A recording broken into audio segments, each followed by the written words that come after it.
The Manchester United board is a disgrace, the ownership is a disgrace, and I hope those Glazers go very, very soon. I cannot deal with another transfer window of Glazer-nomics. We're nearly halfway through January and we're on the verge of basically completing about Berghaus deal, but our first two targets are our rivals.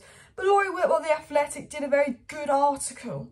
And in that article, they mentioned something that I just could not believe that I was reading, which would suggest that certain board members at Manchester United are not fully behind Ten Hag and do not want to back Ten Hag in case they basically have to sack him again soon. I'm going to get into what was written.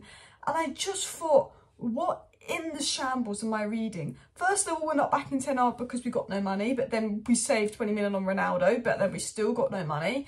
Second of all, we're not backing Ten Hag because there's going to be a sale in the summer, apparently. And third of all, the new excuse to why they won't back Ten Hag is they don't want to buy too many Ten Hag players in case we get a replacement in soon, because we've been, you know, we've got so many players catered to so many different managers. They want, I mean, it makes no sense. If you have a manager at the club, you buy the players they want and assume that if you buy the players the manager wants, the manager's going to be a success and be a long term, rather than buy random players that just so if we do get a new manager, we have to sack Ten Hag.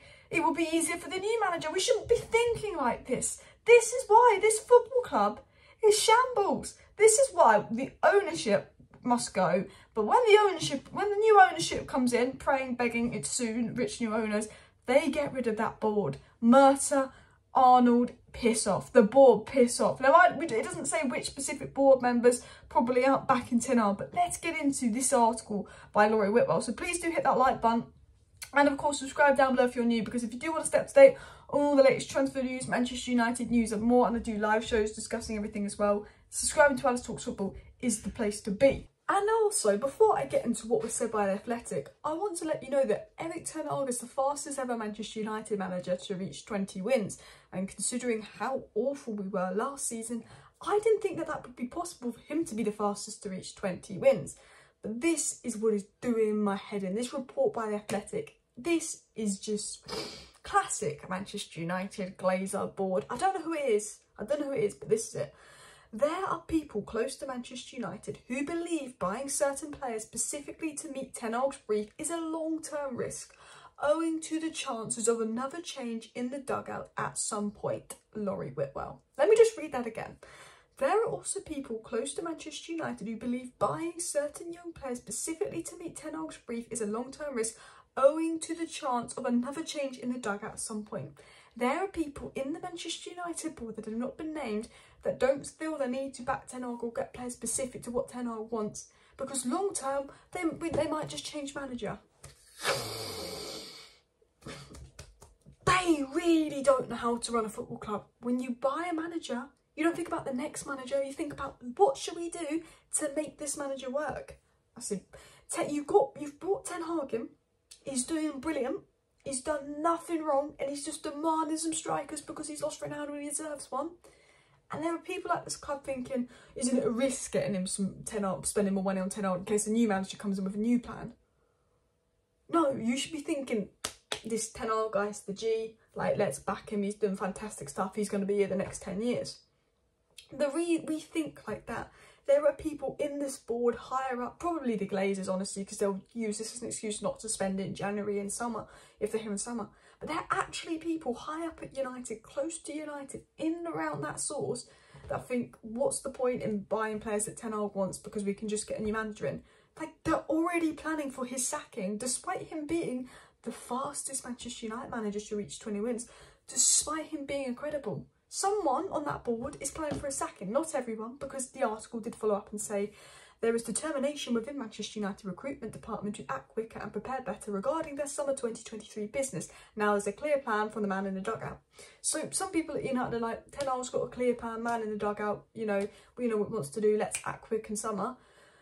But there's other people in the United higher-ups that think, well, why are we going to back Ten Hag and buy who he wants and only players he wants when we might get a new manager in and might make it new complicated? Why are you even thinking about a potential new manager when he is building something special and doing something brilliant? It just shows we don't know how to run a football club. And I tell you, when these new owners come in, I beg, it's a full sale, if it's a partial sale, I'm going to lose it. When these new owners come in, get rid of this board, these members, whoever is thinking like this, whoever's actually thinking and planning for the Ten Hag sacking already. It's boiled my blood. It's boiled my blood. I do want to get into other things said, because Rory Whitwell did a brilliant report where he gets lots of good information on United, and he also said this: Manchester United are limited to looking at players they can borrow this month and do not even want to be tied to permanent contracts for low-cost players, preferring to have a clear run at more desirable targets in the next summer transfer window. So basically, we have a January transfer ban. Even though we desperately need a striker, even though we're in a brilliant position, even though we saved 20 million in Ronaldo's wages, we've basically just decided to give ourselves a January transfer ban, unless it's a loan deal that's going to cost us nothing. And we'll let Gakpo walk to Liverpool, who are rivals with us for top 4. We'll let Felix walk to Chelsea, which was a massive rip-off, to be fair, who are rivals with us for top 4. And we'll go to a Burnley Besiktas player, which reportedly is nearly done, to be fair, and it's better than nothing. Like, I am recording this just after Erik Ten Hag's 3-0 win to Chartlon, where I have to say Marcus Rashford, Casemiro are absolutely incredible. And while we're playing well, things are going well, there's no depth. We saw McTominay today. If something happens to Casemiro, fucked. That could be top 4 gone. If something happens to Rashford, that could be top 4 gone. Because Pelestri's the one going out on loan and Elanga's the one reportedly staying.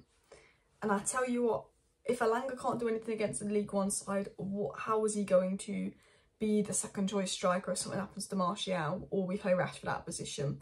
Get someone now. It was said by Rory Whitwell about the type of players Ten Hag wanted, and Ten Hag wants some characters in the dressing room, says a source speaking on a condition of anonymity.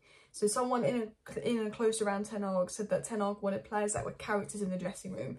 And Ten Hag basically said this himself. He said that one of the first things he observed when he was at United was there's a lack of mental resilience, which is one of the reasons he brought in Casemiro, for his personality, for his mentality. Like, we've known since day one that, you know, Ten Hag's plan was we've got to bring in some proper personality, some proper mentalities in the dressing room. Hence, obviously, the likes of Casemiro, Martinez, Anthony, Eriksen. Because Ten Hag watched us last season and observed that we weren't playing well, but observed that we weren't playing as a team, and there was a big attitude problem. And Ten Hag's made it very clear at Man United, it's not just the ability, it's being able to deal with the pressure of playing in the shirt. You've got to have a certain mentality to play at Man United, because last season we finished, what, 6th, 7th, we were awful. I mean, was that team at the beginning of last season was like, people were saying title race, 1st, 2nd, 3rd, and they finished 6th, because that team weren't that bad, but their mentalities were awful, and you don't get far if you don't work hard. And that's Ten Hag's #1 rule: professionalism and work hard before anything. Even if you're the most talented person in the world, if you're not professional, you don't give 100%, you don't start. Rashford slept through his alarm. He's the most informed player in the world right now, and Ten Hag dropped him because he's clear with his message. It was also said, Erik Ten Hag is directing his coaching and favours players capable of taking criticism on the head and reacting to it well, which is exactly what we needed. Remember last season when, like, Ronaldo said if you criticise some of the younger players, they would turn on you and not like you, rather than actually go, he's achieved it all, he knows what he's doing, I'm going to take his criticism as constructive and want to improve on that. Ten Hag likes players that can be criticised and admit criticism, admit when they're not good enough. Because to be the very best, you've got to strive for better. Casemiro will put in an 8 out of 10 performance and might criticise 2 or 3 of his passes, and he'll study that performance to turn that 8 out of 10 performance into a 10 out of 10 performance. And that is why Casemiro is at the very top, because he's got that personality that Ten Hag absolutely drives in his club. And it was also said the Manchester United hierarchy has also recognised that playing at Old Trafford requires a strong mentality and is something that deserves more attention when recruiting players. So although there's certain people at United that don't feel the need to get players that Ten Hag wants because the visa suits Ten Hag until the next manager comes in, there are other people in the hierarchy with some sense, and I'm hoping one of them is John Murtough, because he makes big decisions where he goes, no, we've got to get players with a mentality, we've got to get players Ten Hag likes, we've got to get players quick because there's a plan. I mean, we're not getting players quick, we're in January, we're mid-January, and we've missed out on our 2 targets, and we're chasing out Weghorst, which I think the deal is agreed, but we still got to wait for Besiktas as well. And it was said as well by James Ducker, knew if the purse strings were not so tight, Manchester United would not be going anywhere near Wout Weghorst. I mean, it's because Ten Hag has got no options. This board is just, and it's not even the board, it's not even the board's fault, it's the Glazers. Like, Murtough can be a puppet, but I'm sure he'd probably spend if he was allowed to. It's the Glazers. Ten Hag basically cannot do anything but get Weghorst because the Glazers have essentially given him a transfer ban.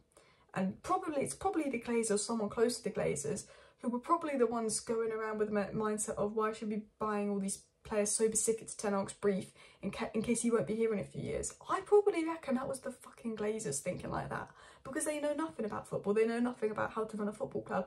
And I assume that that comment about, oh, should we back Ten Hag in case we're planning for his sacking, la-di-la, should we be really getting Ten Hag type players, it's obviously probably what some incompetent people think, so it's probably the freaking Glazers.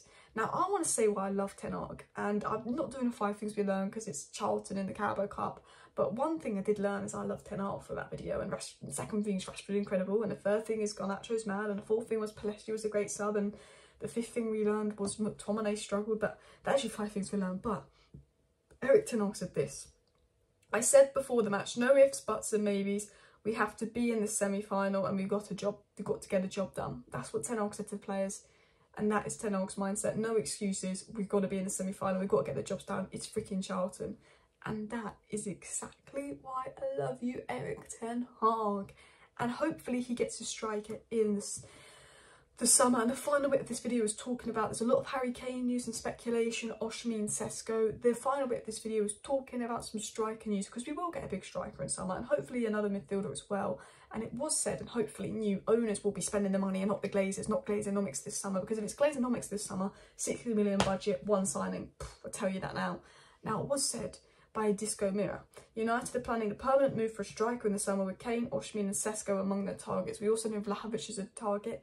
Kane could be the most obtainable, or Sesko, because Kane's got 1 year left on his contract and would probably want United, especially if we get top 4. Oshmi, there will be competition. Sesko's young. I think we could probably get Sesko. I think Vlahovic there'll be competition. But I would say, I have a feeling about Harry Kane this summer, so I would say keep an eye on that. He's obviously a target, and we will sign a striker in the summer because we're getting Webcast in January for 6 months. So, they're saying because we're going to get striker in the summer, we only need a loan deal in January. It better be a big striker. And also, I apologise, I'm a bit quiet. I'm recording this late at night and I don't want to wake anyone up. So that's why I'm probably a little bit quiet this video. I should get my mic sorted because I had a mic that's been broken like 6 months. So I really should get that sorted actually. But hopefully the audio wasn't too bad. Smash a like, smash a subscribe. Thank you for watching. See you next time. Bye.